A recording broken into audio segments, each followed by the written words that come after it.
बारे में ऐसी बहुत सारी कहानियां हैं कि जब वो दक्षिण की ओर जा रहे थे तब उनकी मुलाकात विंध्याचल से हुई। विंध्य भारत में एक और पर्वत श्रृंखला है जो हिमालय की तुलना में बहुत पुरानी पर्वत श्रृंखला है।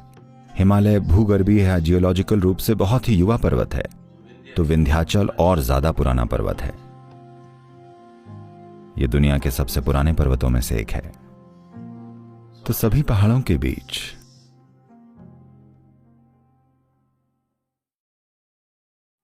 हिमालय को पहाड़ों का राजा चुना गया था। तो जब अगस्त दक्षिण की ओर जा रहे थे तब विंध्याचल क्रोधित हो गए और उन्होंने अगस्त को रोककर कहा,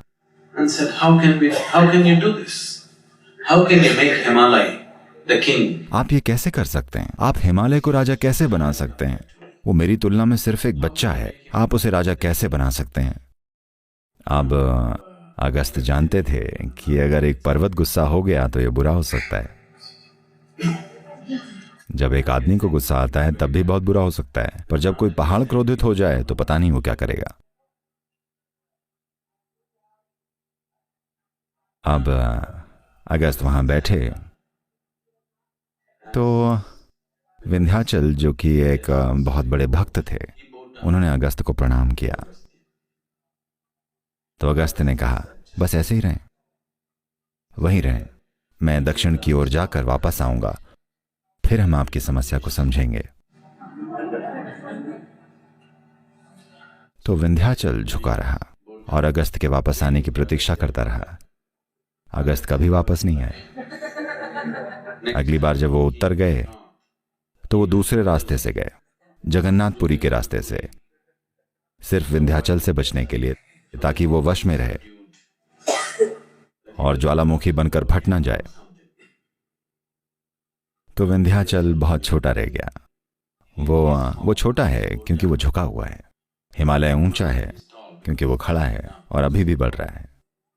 कहीं भी दक्कन के पठार में अगर आप यात्रा करें तो लगभग हर जगह आप गांव में देखेंगे कोई कहेगा, ये वो गुफा है जहां अगस्त ने ध्यान किया था, ये वो स्थान है जहां अगस्त ने ऐसा किया था। बीआर हिल्स के सभी स्थानों में, जिसे बिलीगिरी रंगन बेट्टा कहते हैं, जो कर्नाटक में चामराजनगर जिले में स्थित है।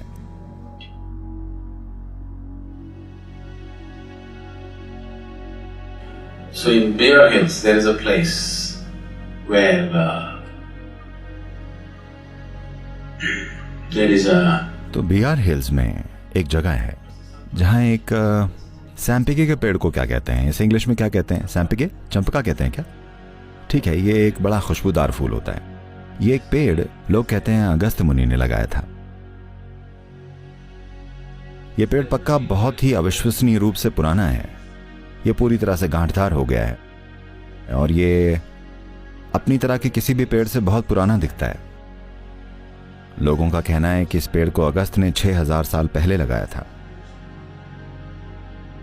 इसे डोडा कहते हैं, डोडा सैम्पिगे, क्योंकि डोडा सैम्पिगे यानी बड़ा सैम्पिगे, ये इतना बड़ा है। और अगस्त ने यह पेड़ लगाया था और वो कुछ समय तक वहीं रहे थे।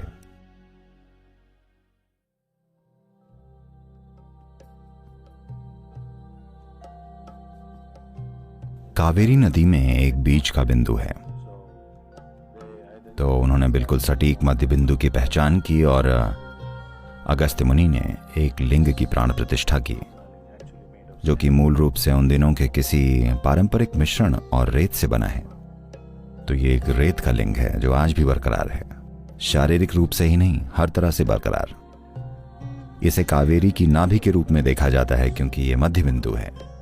और उन्होंने जो बनाया है, काश मेरे पास यहां बिताने के लिए थोड़ा और समय होता, पर यह धमाकेदार है, जैसे कि इसे कल ही बनाया हो, और यह अविश्वसनीय है। ये हमारा वंश है। ऐसा माना जाता है कि अगस्त्य मुनि ने इस लिंग के पास अपना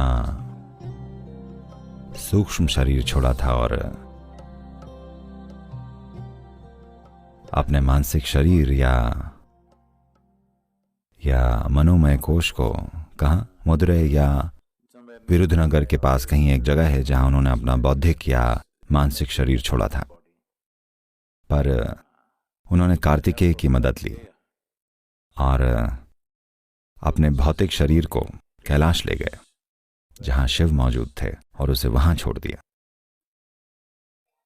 ये अंत समय में चीजों को करने का एक शानदार तरीका है।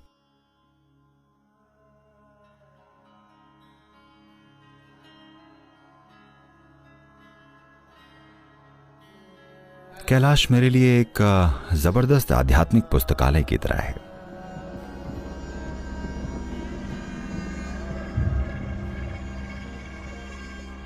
लोग कहते हैं ये शिव का निवास था, ये शिव का निवास है। इसका मतलब ये नहीं कि वो आज भी वहां बर्फ पर नाचते हैं। इसका मतलब कि हर वो चीज जो वो थे इस जगह में वो निवेशित है। न केवल वो, बल्कि हर कोई जो आया। मेरे लिए सबसे महत्वपूर्ण बात यह कि अगस्त्य मुनि ने, हमें पता है, कैलाश में अपनी ऊर्जा का निवेश किया था। तो अगस्त्य ने कैलाश के दक्षिणी हिस्से में अपना सब कुछ निवेश कर दिया। यह अविश्वसनीय है। अविश्वसनीय यानी बिल्कुल अविश्वसनीय। प्राकृतिक सौंदर्य की दृष्टि से तो इसके लिए शब्द ही नहीं है, पर शक्ति और ऊर्जा की दृष्टि से भी यह बिल्कुल अतुलनीय है।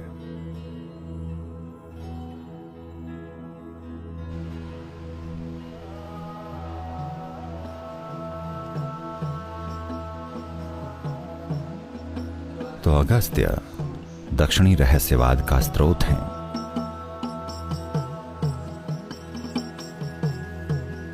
मैं जो कुछ भी हूं उसका स्रोत अगस्त्य मुनि ही है। आप कह सकते हैं मैं बस उनका एक नाखून हूं जो फिलहाल आपके जीवन को कुरेद रहा है।